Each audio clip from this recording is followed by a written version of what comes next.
Okay. So we did get just a couple of questions when people weren't yelling at us about where we ate for breakfast this morning. Corn mush. We did get a question about where, if we could choose anywhere to live in the U.S., where would we choose Texas. to live? I'd live in Texas. It's like a whole other country. I live in Texas. That's where we want to retire, Mr. Daisy and I. And I want to be on a ranch somewhere in Texas. That would be awesome. But like we said this morning, now if I was independently wealthy and I didn't have to work and I could just like have fun all the time, I'd want to live in Vegas. Yeah, Vegas is my choice. And not because I love Vegas for all of the Vegas reasons, but our my hair is so much better in Vegas. It's fabulous. I have the most fabulous hair in Vegas because of the no humidity factor. Yeah. It's so great. So really, and that's obviously a consideration for where you want to live. Well, yeah, and the other day here in Indy, it was 104, 106, something like that, and completely dry, and it so reminded me of Vegas. Dry, it was awesome. There was no humidity today. Yes, but there were no trannies and strippers and old women with bags of coins and children being dragged out at midnight and pedophiles dressed as Barney on the street and people like flipping those little here come watch naked girl things. Yeah. They're always like you're like and most of the time it's women. It's like Mexican women. It is. They know. And they don't speak any English and they're just like all out there going. And I'm like, seriously? Does somebody make you do this? Well, yeah. I mean, I don't know how much they get paid an hour to flip these little things, but that job would suck. Yeah, that although they are in Vegas. So they have that going for them. They probably have really good hair. Yeah, and they obviously get free healthcare. That's right. So, and then somebody asked who was the first official face smash recipient, I guess. And so Mitch Daniels was the first who. That was kind of our first. In fact, I think we met Newt Gingrich that day. We met Newt first. We met Newt in the State House, and then it was the now state chairman, Eric, who is the state chair part of the party here. He was next in line, and then Michael Steele, because he was speaking at our first state dinner that we got to go to. One cool cat. He was a cool cat, and so. And he actually got kisses. He did. He got kisses, but it was kind of like it was a kissy face smash. Yes, it was in the same realm as a face smash. Yes, but there have been lots of victims since then. That was a long time ago. She's more of a face smasher than I am. Because I love her. She likes to. I know. I always tell. I think the first time she ever hugged my stepson, I believe he suffered a back injury.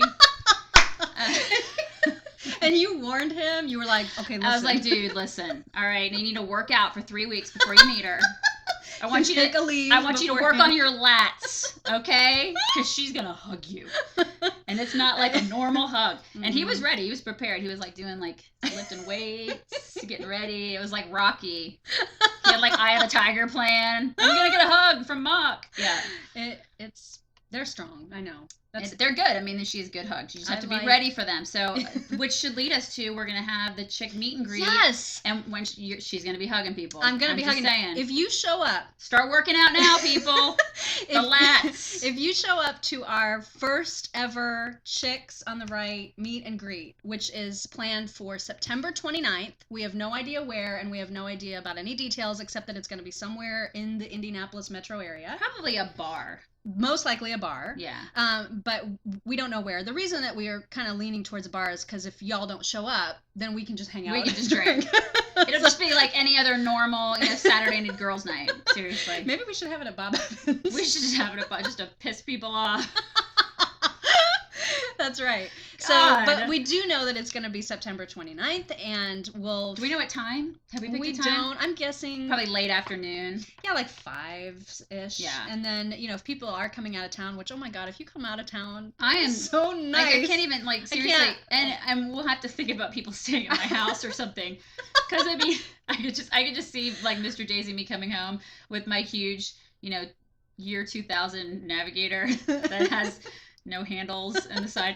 I'll just drive a bunch of people back to my house and be like, honey, all these people are spending the night. I just met them 3 hours ago.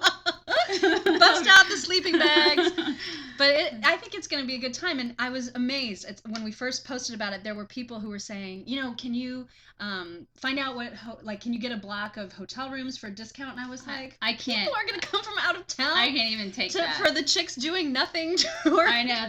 The Chicks Doing Nothing, but just drinking and hanging out tour. That's the thing. If you are coming, please don't expect any sort of formal entertainment, because Yeah, it's just going to be us. It's We're just not gonna going be to do us. a dance. Nothing's going to be choreographed. Although she could. was in show choir. I was in show choir. We She could do a some little jazz hands. jazz hands. We could do something choreographed. But I don't sing. we should do karaoke. Yeah, we could. Well, get you can karaoke. sing, so you're good at that. I just need to just give me 3 drinks, 4 drinks, and then I'll maybe do karaoke. Yeah, we can do that. But I think it's going to be. I think it could be potentially hugely fun, and especially if we get to meet some of our longtime readers and commenters, that would just be completely awesome. Yeah, regulars and non-regulars.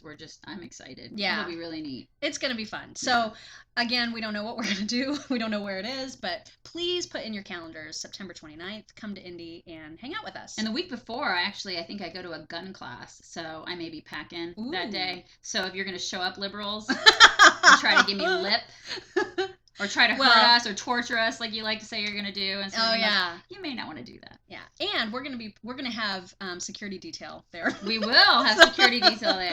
Yeah. So, and we're not even kidding about that. No, so, we're really not kidding. So that will make me feel a lot better. Yeah.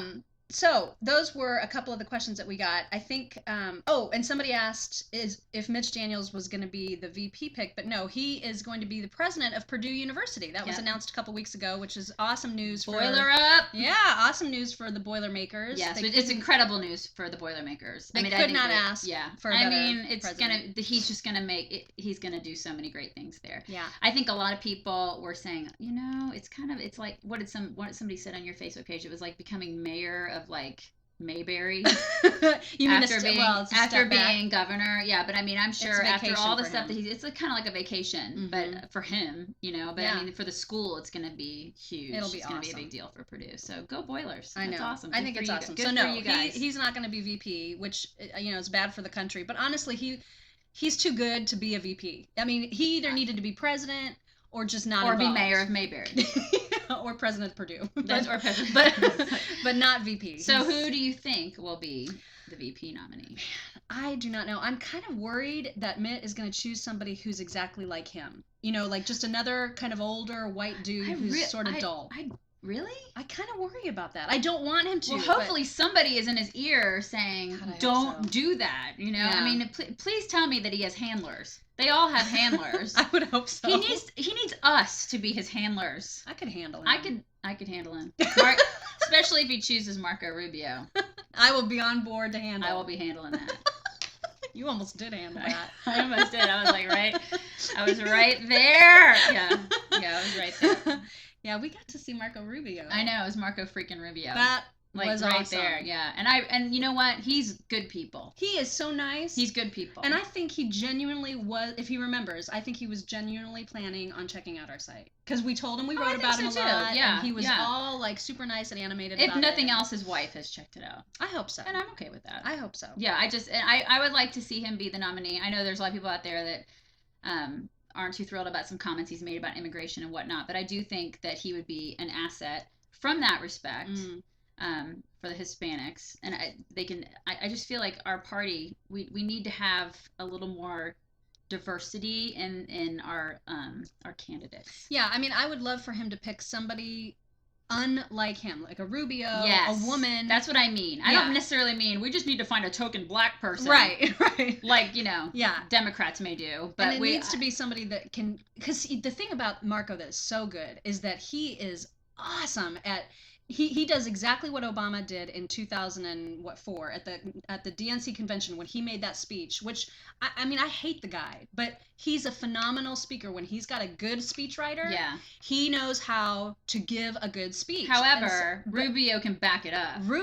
And he can do it without any He doesn't prompting. need a teleprompter. But that is a true gift, and it's something, frankly, I know a lot of people out there loved her, but it's something that Sarah Palin did not have. She didn't. Her convention speech was fantastic, but everything beyond that was kind of awful. Yeah. And it was a huge detriment. Anytime she was interviewed, it was painful. And unfortunately, in this day and age, that's what it sucks that's what it's all about. But it is. But it really is what it's all about. It's a big reality show now. And as much as it pains me to say that, because it just dumbs down our entire society, That is what it's about. Yeah. You've got to have somebody who can talk the talk and be on. They have to be on all the time, and they have to know their stuff.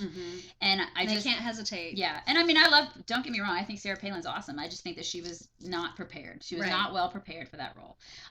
Then again, I don't think that President Obama is prepared to do what he's had to do. You know, I mean, he's been tied to a teleprompter since, I don't know, I'd say day one, but it was even before that. So yeah, so it would be great to see somebody with a little bit of diversity. And I know, you know, Florida's obviously important. Picking Rubio would help with getting that state. So there's lots of good reasons to choose him. And who knows, there could be other people that we don't even know about that are being vetted that are going to surprise us as much as Sarah Palin did last time around. And hopefully it will be a good thing.